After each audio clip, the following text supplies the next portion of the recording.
Hashtag Michigan Canada. Did you know? The story of Boblo Island. In 1898, the Detroit, Windsor and Belle Ferry Company opened up a recreation park on the Detroit River, about 18 miles southwest of Windsor. The company was busy during the week, moving people and goods up and down the river. They created a destination to keep themselves busy on the weekend. The 18-mile boat ride was carried out by the famous ships, the Columbia, built in 1902, and the Essai Claire, built in 1910. Boblo was originally named Bois Blanc by the French, but residents couldn't pronounce the name. The non-French residents called it Boblo, and the name was officially accepted in 1949. The first amusement park rides were moving by 1910. The whip was installed in 1920, which was a huge hit, essentially paying for itself. In 1949, the island was threatened by bankruptcy.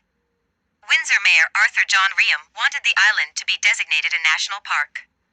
Instead, the island and steamships were purchased by the Browning family. They transformed the island into an amusement park, including a coaster, Ferris wheel, funhouse, and more.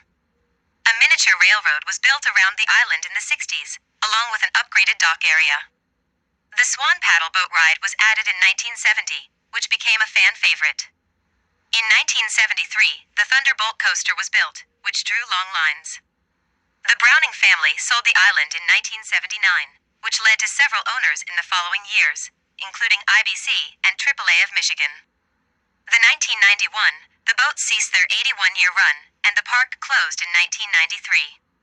The rides were sold to other amusement parks around the country.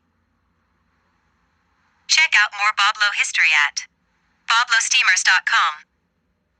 And schedule a boat tour with Alex Atwell. Enjoy with educational school field trips, family and friends, an awesome tour of the Essai Claire riverboat experience. Hashtag Did You Know Challenge.